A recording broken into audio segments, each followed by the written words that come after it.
Petrol diesel के दाम कम हो गए? शुक्र है 2 रुपया तो हुआ है और भारत जोड़ो न्याय यात्रा का कुछ असर हुआ है। और राहुल जी जो बार बार कह रहे हैं कि महंगाई की वजह से लोग त्रस्त हैं और करोड़ों परिवार परेशान हैं, कुछ तो सुनवाई हुई है उनकी। कल किसानों की महापंचायत भी हुई दिल्ली में। मजबूरी में प्रधानमंत्री को उनको अनुमति देनी पड़ी, नजर रखते हुए किया गया है।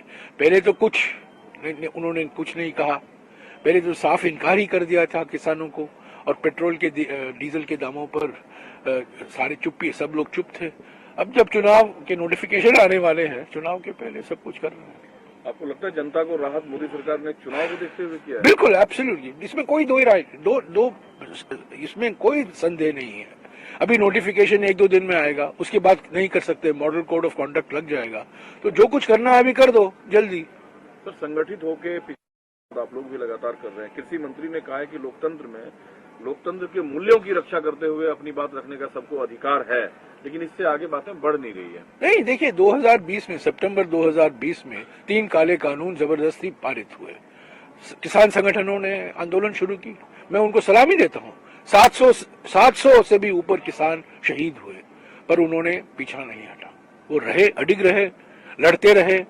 प्रधानमंत्री ने आलोचना की, संसद में उन्होंने कहा आंदोलन जीवी, ये सब शब्दों का इस्तेमाल किया, पर 19 नवंबर 2021 को प्रधानमंत्री को मजबूर होना पड़ा, वो काले कानून उन्होंने वापस लिया। पर जो वादे उन्होंने किए थे किसान संगठनों को, वो पूरा नहीं हुआ, तो इसीलिए वापस किसान संगठन नाराज हैं, उत्तेजित हैं, सड़कों पर आए हैं।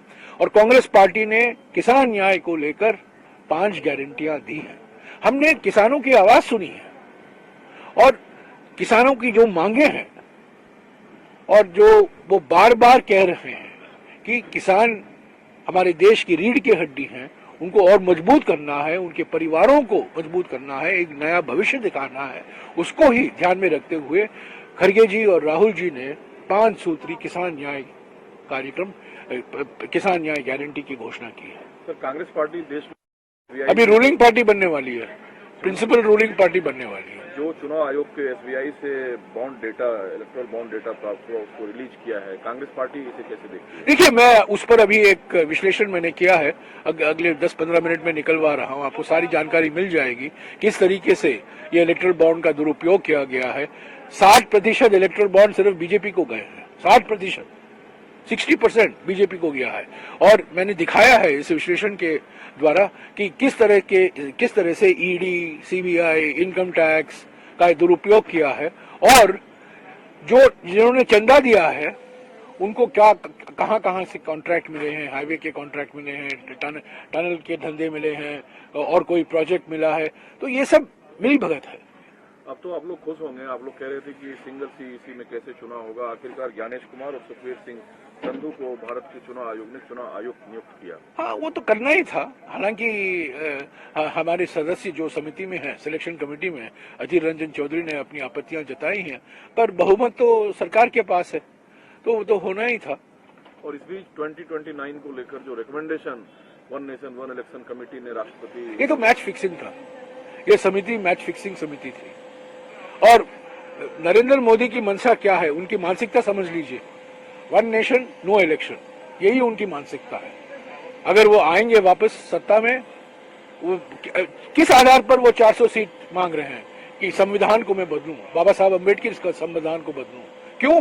क्योंकि जो 3 या 4 मुख्य स्तंभ हैं हमारे संविधान के, सामाजिक न्याय, पंथ निरपेक्षता, और ये जो हमारी लोकतंत्र की प्रणाली है, उसको बदलने के लिए वो जनादेश मांग रहे हैं। तो ये 1 नेशन 1 इलेक्शन नहीं होगा, ये 1 नेशन नो इलेक्शन होगा, मैं कहूंगा। इधर भी कांग्रेसी परिवारवाद की आलोचना करते हैं, परिवारवाद प्रधानमंत्री बोलते रहते हैं। महाराष्ट्र के लिस्ट में 20 नामों में से 9 परिवारवादी हैं। आप उत्तर प्रदेश की लिस्ट देखिए, हरियाणा की लिस्ट देखिए, पंजाब की लिस्ट देखिए, महाराष्ट्र की लिस्ट देखिए, कर्नाटक की लिस्ट देखिए, सब परिवारवाद ही परिवारवाद है।